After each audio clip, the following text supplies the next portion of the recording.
যেন মনে হচ্ছে পৃথিবীতে একটা হিন্দু জন্মেছে, যেটা ওই গদ্দারটা।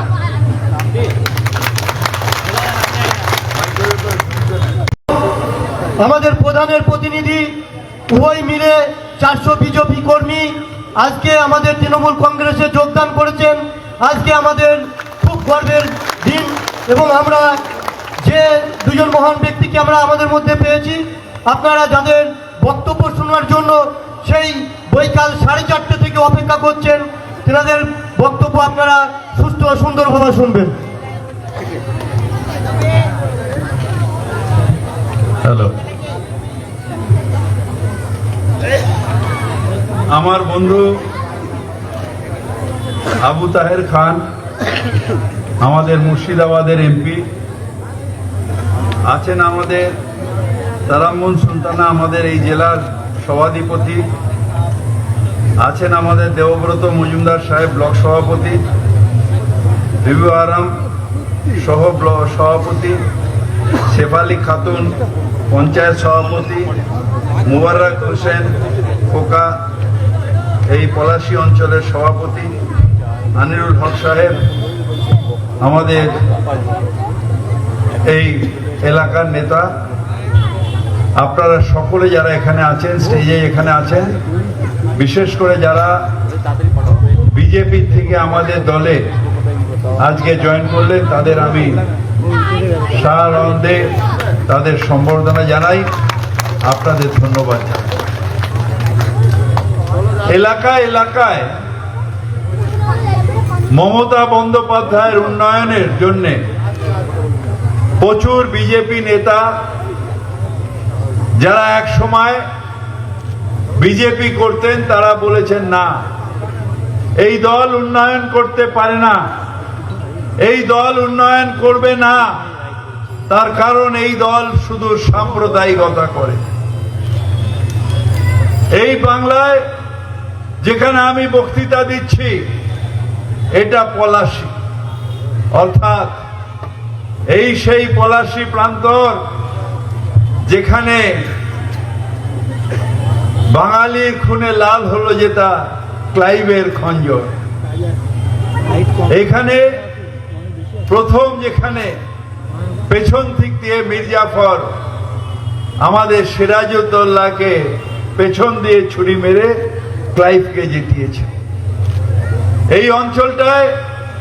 তাই আপনাদের কাছে এটা একটা, আমাদের কাছে এটা অত্যন্ত তাৎপর্যপূর্ণ, কারণ ঠিক সেইভাবে যেভাবে একটা সময় সিরাজউদ্দৌলার পেছনে মির্জাফর ছুরি মেরেছিল, আমাদের এখান থেকেও একটা গদ্দার, নামটা ভুলে যাই, কি নাম, কি নাম ভাই, ওই যাই হোক, সে এখান থেকে ওখানে গিয়ে সে কি বলছে, এখন গিয়ে বলছে হিন্দু হিন্দু হিন্দু, যেন মনে হচ্ছে পৃথিবীতে একটা হিন্দু জন্মেছে, যেটা ওই গদ্দারটা।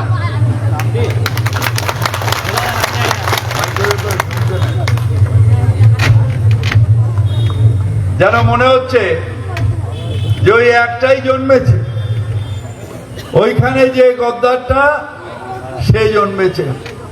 মমতা বন্দ্যোপাধ্যায় হিন্দু নয়, আমাদের যারা নেতৃত্বে দেবুদাই যে বসে আছেন, ইনি হিন্দু নয়, যারা জয়েন করলেন তারা হিন্দু নয়, উনি হিন্দু। আমাদের বাংলার থেকে দুজন মারা গেছিল ইয়েতে, পহেলগাঁয়ে। দুজনের বডি দমদমে আনতে গেছিলাম আমি আর অরূপ বিশ্বাস।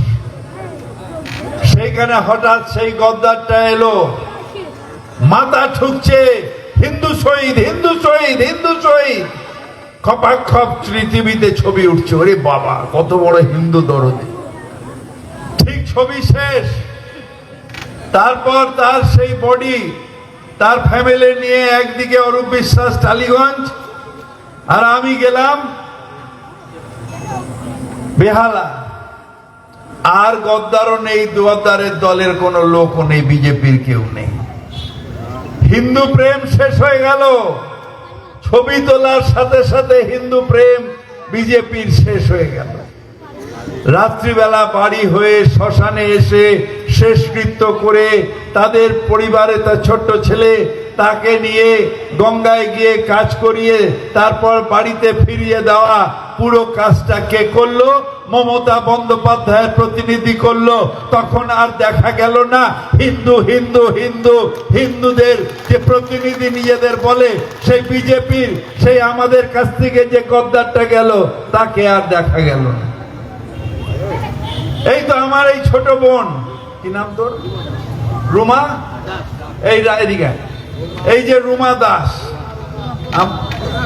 প্রধান আমাদের, এ হিন্দু না? দেখুন শাখা পড়ে আছে, সিঁদুর পড়ে আছে। আমাদের কাছে যারা বাংলার মানুষ তাদের কাছে আমরা হিন্দু মুসলমান নেই। তার কারণ আমরা যারা বাংলার মানুষ তারা বিশ্বাস করি কাজী নজরুল ইসলাম বলে গেছেন, হিন্দু নারা মুসলমান এ জিজ্ঞাসে কোনজন, কান্ডারি বলো ডুবিছে মানুষ সন্তান তার মার। সেই কান্ডারির নাম মমতা বন্দ্যোপাধ্যায়, যে বাংলার মানুষকে তুলে ধরছে। আর এখন সব ফেল। ওই যে মোটাটা এসছিল, মোটা ভাই, কি নাম জানি ভুলে যাই, এইরকম মোটা এসে বলেছিল আপকি বার 200 পার। আপনারা কি করলেন? পকার পার। তারপরে ওই যে দাড়িয়ালাটা, ওই যে দাড়িয়ালা, আরে চাচা আপনার কথা বলছি না, ওই যে দাড়িয়ালাটা ভারতবর্ষের প্রধানমন্ত্রী।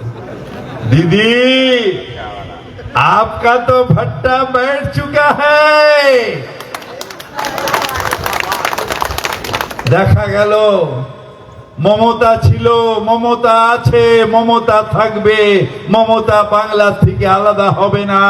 এককালে ছিল India is Indira, Indira is India, আর আজকে হয়ে গেছে Mamata is Bengal and Bengal is Mamata. তাই আজকেও বাংলার মানুষ তাই বলে আমরা বাঙালি, আমরা বাংলার মানুষ, আমরা সব সময় চাই সাম্প্রদায়িক সম্প্রীতিতে বিশ্বাস করি। তাই এখন ওইগুলো ফেল হয়ে গেল। ওই মোটা ভাইয়ের আর দাড়িয়ালার ওটা ফেল। এখন শুরু হয়েছে নতুন যাত্রা। এখানে যাত্রা আছে ভাই, যাত্রা আছে না? আছে তো গ্রামের দিকে, আমি তো দেখি ওই পয়লা বৈশাখে সব যাত্রা রে করে, এক একটা পালা এক একটা পালা হয়। তখন ছিল বাংলা দখল পালা, কখনো আসে উন্নয়নের পালা, এখন হয়ে গেছে হিন্দু হিন্দু বলার পালা। একটা করে পালা তৈরি হচ্ছে। বাংলার মানুষ আপনারা সচেতন মানুষ। বাংলায় একজন জন্মেছিলেন, তার নাম ঠাকুর শ্রী শ্রী রামকৃষ্ণ। তিনি সারা জীবন কালীর পুজো করেছেন, বেরিয়ে গিয়ে মসজিদে গেছেন, সেখানে মৌলবীর কাছে নামাজের মানে জেনেছেন, বেরিয়ে গেছেন গির্জায়, সেখানে গিয়ে তিনি পাদ্রীর কাছে জেনেছেন তাদের প্রেয়ার। তারপর বেরিয়ে এসে বলেছেন যত মত তত পথ, যত মত তত পথ। তার মানে সব ওই আল্লাহর কাছে যাবে, পারওয়ারদিগার। কেউ ডান দিকের রাস্তা দিয়ে, কেউ বাঁ দিকের রাস্তা দিয়ে, কেউ সোজা রাস্তা দিয়ে। যত মত তত পথ কে বলেছেন? ঠাকুর শ্রী শ্রী রামকৃষ্ণ। তার চেলা, তার যে শিষ্য, তার নাম বিবেকানন্দ।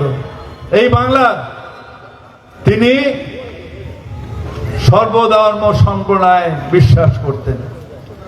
একজন মুসলিমের বাড়িতে গিয়ে হুকো খেলেন, খেয়ে বললেন কোথায়? আমার জাত তো গেল না। এইটা হচ্ছে বাংলা, এইটা হচ্ছে বাংলা। রবীন্দ্রনাথ যখন ধর্মের নামে ব্রিটিশরা বাংলাকে ভাগ করেছে, উনি আটকাতে পারেননি। তখন নেবে বাংলার রাস্তায় রাস্তায় ঘুরে বলেছেন, বাংলার মাটি, বাংলার জল, বাংলার বায়ু, বাংলার স্থল পূর্ণ হোক, পূর্ণ হোক, পূর্ণ হোক হে ভগবান। বাঙালির ঘরে যত ভাই বোন এক হোক, এক হোক, এক হোক হে ভগবান। আমরা সবাই মিলে একসাথে থাকবো। এটা আমাদের বাংলা, এটা আমাদের ভারতবর্ষ। অপমান করে যখন আমাকে জেহাদি বলে অপমান লাগে, কিন্তু আমি ভালি যে এই দেশ আমার, सारे जहां से अच्छा ये हिंदुस्तान हमारा, हम बुलबुले हैं इसकी, ये गुलिस्तान हमारा। এই দেশটা আমার দেশ, এই দেশের মাটির থেকে আমার জন্ম, এই দেশের আনাজ খেয়ে আমি বড় হয়েছি। আর এই দেশের যেদিন আমার মৃত্যু হবে, এই দেশের আমি এইটা চাই আল্লাহর কাছে, এই দেশের 6 ফিট জায়গায় আমার কবর হবে, আমার এই দেহ এই দেশের মাটিতে মিলে যাবে। আমি এই দেশের নই, আমি এই দেশের নই। এই দেশটা আমাদের সকলের। হিন্দু, মুসলিম, শিখ, ইসাই हम सब है ভাই ভাই, একসাথে থাকতে চাই। মমতা ব্যানার্জির নেতৃত্বে উন্নয়ন চাই। এই যে আমার মেয়ে আলিফা আহমেদ, উনি এসে গেছেন, খুব সুন্দর বলে, এরপরে ও বলবে। তাই আপনাকে যেটা বলছি যে আমাদের ডিভাইড অ্যান্ড রুল একবার করেছিল, যার বিরুদ্ধে রবীন্দ্রনাথ নেমেছিলেন রাস্তায়। ব্রিটিশরা করেছিল ডিভাইড অ্যান্ড রুল, আর আজ আবার ডিভাইড অ্যান্ড রুল করছেন ওই দাড়িয়ালা আর মোটাটা। মানে বুঝতে পারছো তো, দাড়িয়ালার মোটা, দাড়িয়ালার ওই মোটা ভাই আর তার ওই চালাটা, যে হিন্দু হিন্দু হিন্দু হিন্দু করে ওই চালাটা, তারা ডিভাইড অ্যান্ড রুল করছে। আমরা সাথে পাব, যেটা তাহের বলে গেল যে সত্যি এই ইলেকশনে মমতা সরকার যাবে না। এই ইলেকশনে আমাদের মমতা ব্যানার্জির মুখ্যমন্ত্রীর থেকে সরবে না। কিন্তু এই ইলেকশন চুপি চুপি চোখে ওরা বসে আছে। যারা ওইখানে বসে আছে, যা যে হিন্দু হিন্দু করেছিল, ওই যে পাগলাটা, ওই পাগলাটা বিজেপির এখনকার নেতা। কিন্তু আমি গেছিলাম সেই দিনও এয়ারপোর্টে। আবার এই নদিয়ায় আপনাদের ঘরের ছেলে ঝন্টু আলী শেখ সেই টেররিস্টদের বিরুদ্ধে লড়াই করতে করতে প্রাণ দিল। আমি তার বডি আনার জন্য গেলাম। সেখানে গিয়ে দেখলাম যে দেশের জন্য নয়, শুধু হিন্দু সেন্টিমেন্ট জাগানোর জন্য ওই পাগলাটা লাপালাপি করছিল। অথচ ঝন্টু আলী শেখ যে দেশের জন্য প্রাণ দিল, তার যখন মৃতদেহ এলো, সেই মৃতদেহতে ওই পাগলাটা বিজেপির কোন নেতা নেই। সেখানে আমরা ছিলাম নিশ্চিতভাবে। শুধু ছিলাম নয়, সেই ঝন্টু আলী শেখের যে বিধবা পত্নী, বেওয়া, তার সংসার কিভাবে চলবে, তাই মমতা ব্যানার্জি ডেকে নিয়ে গিয়ে তাকে সরকারি চাকরি দিল। বলল, তুমি তোমার স্বামী দেশের জন্য প্রাণ দিয়েছে, টেররিস্টদের বিরুদ্ধে লড়াই করতে করতে প্রাণ দিয়েছে। কেন্দ্রীয় সরকার দেখুক না দেখুক, আমাদের সরকার দেখবে, তোমাকে পার্মানেন্ট চাকরি আজকে করে দিল কে? মমতা বন্দ্যোপাধ্যায়। এই হচ্ছে আমাদের সাথে ওদের তফাৎ। ভাই, দেশটাকে ভালোবাসেন তো? আমাদের ভারতটাকে ভালোবাসেন তো? দয়া করে বিজেপিকে সরান না। একটু আগে বলছিলাম, আবার বলি ওটা।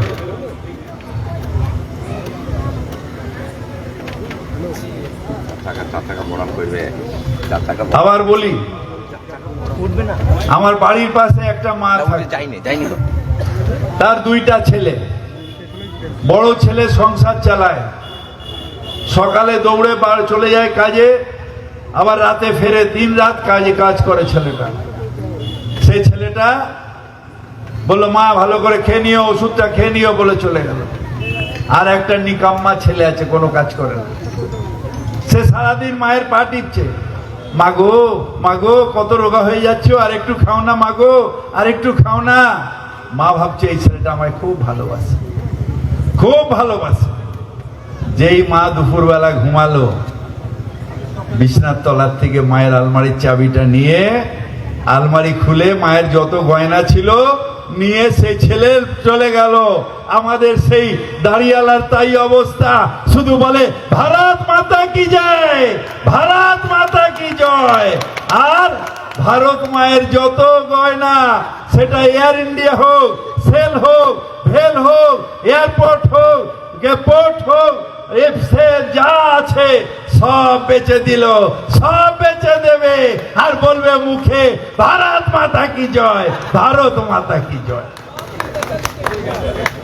এই অবস্থা আজকে দাঁড়িয়েছে। দাঁড়িয়ালা, আপনার কথা বারবার বলছি, আপনার দিকে চোখ চলে যায় না, ওই দাঁড়িয়ালা। এখন আবার আমরা ভারতের মানুষ, আমাদের সেনাবাহিনীর উপরে আমরা গর্বিত। আমার ধর্ম আমাকে শিখিয়েছে, এই দেশ, যে দেশের মাটিতে তুমি জন্মেছ, দেশের আনাজ খেয়েছ, সেই দেশ তোমার কাছে সব থেকে বেশি আদরের, সেই দেশ হলো আদরের। আর সেই দেশের যারা সেই দেশের দিকে তাকাবে তাদের চোখ উপড়ে নেওয়া হবে। আমাদের সেনাবাহিনী তাদের চোখ উপড়ে নিল, তাদের চোখ উপড়ে নিয়েছে। পাকিস্তানকে যোগ্য জবাব দিয়েছে। সেখানে দাড়িয়ালার কোনো ক্ষয় ছিল না। তিনি ঘরে বসে বসে, হ্যালো ট্রাম্প সাহাব, হ্যালো ট্রাম্প সাহাব, স্যার পারমিশন আছে তো, আমার চাকরিটা যাবে না তো স্যার, ট্রাম্প সাহাব থোড়া দেখ লিজিয়ে। ওখান থেকে ট্রাম্প সাহাব বলো যুদ্ধ বন্ধ, এই যুদ্ধ বন্ধ করো, আমার গুরু বলে দিয়েছে যুদ্ধ বন্ধ, যুদ্ধ বন্ধ। প্রাণ গেল সেনার, প্রাণ গেল ঝন্টু আলী শেখদের। লড়াই করলো ভূমিকা সিং আর নামটা কি রাখবেন, সুফিয়া কুরেশি, যারা ভারতবর্ষের বীর সন্তান, তারা লড়াই করলো। আর উনিকে ট্রাম্পকে স্যাটিসফাই করার জন্য পাকিস্তান ওই পিওসি নিয়ে নেওয়া যেত, পাক অকুপাইড কাশ্মীর, সেখানে ট্রাম্পের কথায় চুপ করে গেল, চুপ করে গেল। বলল আমার চাকরি চলে যাবে, সিআইএ যদি আমার মাইনেটা বন্ধ করে দেয় কি হবে। তাই ভারতবর্ষের সেনার রক্ত ফুলবামাতেও গেছিল, আর এবারও ভারতবর্ষের সেনার রক্ত গেল। আর পলিটিক্যালি লাভ করার জন্য হঠাৎ দেখলাম মিলিটারি ড্রেস পরে গেছে, মিলিটারি ড্রেস পরে রয়েছে, এত বড় দাড়ি নিয়ে মিলিটারি ড্রেস। আপনারা তো এমনি পরে আছেন, জামা নামাজে যাবেন, আর মিলিটারি ড্রেস পরে দাঁড়িয়েলা, যেন মনে হচ্ছে এক্ষুনি যুদ্ধে যাবে, গুলি করবে, এক্ষুনি মিলিটারি ড্রেস। আরে 72 ইঞ্চি না 52 ইঞ্চি ছাতি তোমার নেই, তোমার ছাতি চুপসে গেছে, চুপসে গেছে, চুপসে গেছে, চুপসে গেছে। আর শুধু এখন তোমার নাম কি হয়েছে, সেল ভেল সব বেঁচে দিয়েছো। এবার নজর মসজিদের সম্পত্তিতে, নজর বিলানো। যদি মসজিদের সম্পত্তিগুলো আর তো মাল বেচবার নেই, সেল বিক্রি করে দিয়েছে, ভেল বিক্রি করে দিয়েছে, এয়ারপোর্ট বিক্রি করে দিয়েছে, এয়ার ইন্ডিয়া বিক্রি করে দিয়ে যা যা বেচার সব বেচে দিয়েছে। এবার মসজিদের সম্পত্তি বেচো, বেচতে বেচতে আর কি বেচবে, দেশটাকে তো বেচে দিলে। এখন ওনার নাম কি হয়েছে জানেন? কি নাম? ওনার নাম হয়ে গেছে বেচু মোদি। বেচু মোদি। এখন কিন্তু আর কেউ বলবেন না নরেন্দ্র মোদি, বলবেন বেচু মোদি। সব শুধু বিক্রি করে দাও। ভারতের নাকি ট্রিলিয়ন কত নাকি ইকোনমি। আরে কার ইকোনমি? কার ইকোনমি? আদানি আম্বানির ইকোনমি। সাধারণ গ্রামের ছেলেরা আজকে বেকার কেন? নরেন্দ্র মোদী জবাব দাও। মায়েদের আজকে যে উন্নয়ন হওয়ার কথা হচ্ছে না কেন সারা দেশে?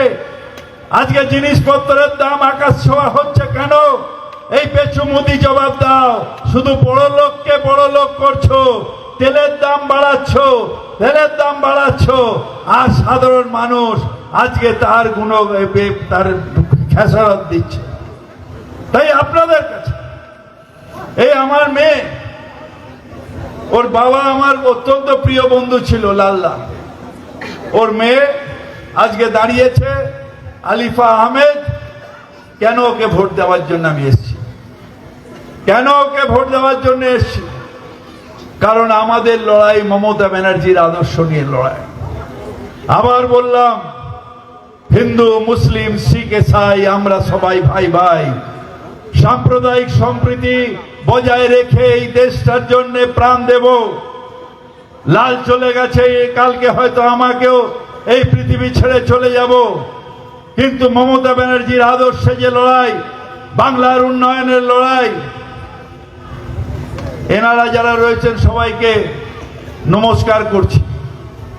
তার কারণ আপনাদের দেখলে লক্ষ্মী ঠাকুর মনে হয়, সবার কাছে লক্ষ্মীর ভান্ডার আছে।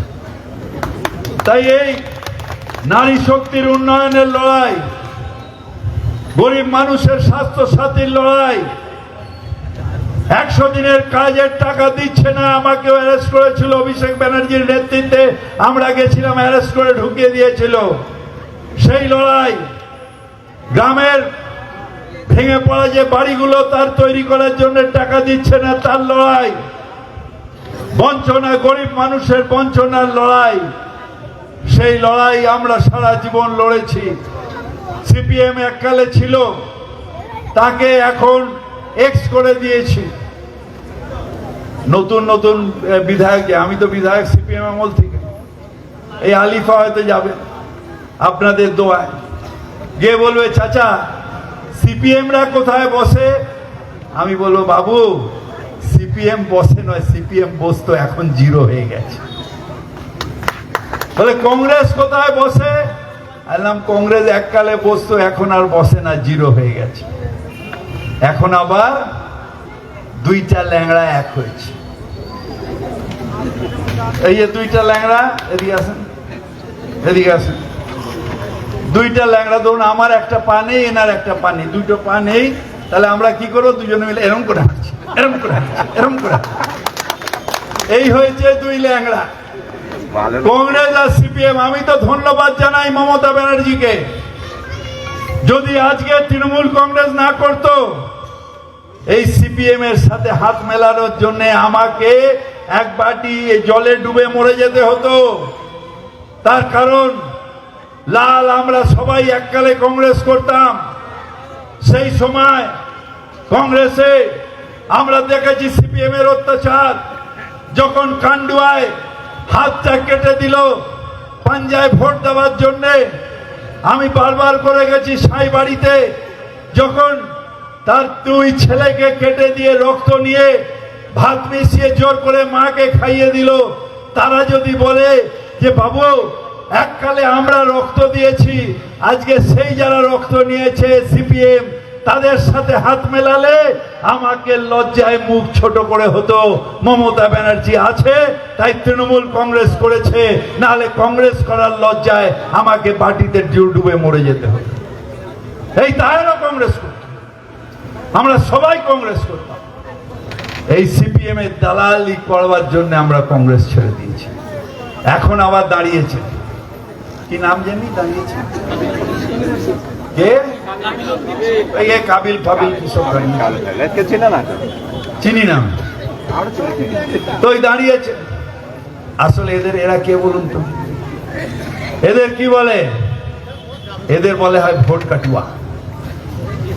যদি দুটো ভোট কেটে বিজেপিকে একটু সাহায্য করা যায়, বিজেপি দালাল তো, যদি একটু ভোট কেটে দিয়ে আলিফার দুটো চারটে 10টা ভোট কেটে দিয়ে যদি বিজেপিকে বার করা যায়, আরে দালাল, বাংলার মানুষ বিজেপিকে ভোট দেবে না, আর বিজেপির দালাল তোমাদেরও ভোট দেবে না, তোমাদেরও দেবে না। তাই আমাদের এই 19 তারিখ হচ্ছে, ওই দুটা লোক বসে আছে দিল্লিতে, আর चौके ताकिए আছে बंगाल में क्या हो रहा है, फिर हम लोग को जाना पड़े कि नहीं। एक बार तो हमारा मुंह में काली मार दिया बंगाल के आदमी, ये वोट में अगर थोड़ा से अच्छा होगा, परसेंटेज अगर थोड़ा से बाहर होगा, तो फिर ये बोलवे इस बार 200 पार। তার বিরুদ্ধে আপনাদের 19 তারিখ লড়াই করতে হবে, তার বিরুদ্ধে আপনাদের বলতে হবে, মমতা তুমি লড়াই করো, আমরা তোমার সাথে আছি, আমরা তোমার সাথে আছি, আমরা তোমার সাথে আছি। আমাদের লড়াই চলবে, সাম্প্রদায়িকতার বিরুদ্ধে লড়াই চলছে, চলবে, ভারতবর্ষকে ঐক্য রাখার জন্য লড়াই চলছে, চলবে। আর এই লড়াইয়ে আমার কন্যা, এদিকে আয়, আমার কন্যা এই আরিফাকে বিপুল ভোটে ভোট দিয়ে আপনারা জয় করে বলুন, মমতা তুমি এগিয়ে চলো, আমরা তোমার সাথে আছি, আমরা তোমার সাথে আছি, আমরা তোমার সাথে আছি। জয় হিন্দ, তৃণমূল কংগ্রেস জিন্দাবাদ, মমতা ব্যানার্জি জিন্দাবাদ। জয় বাংলা, জয় বাংলা, জয় বাংলা। জয় বাংলা। ধন্যবাদ আমাদের মন্ত্রী তথা কলকাতার পৌরপিতা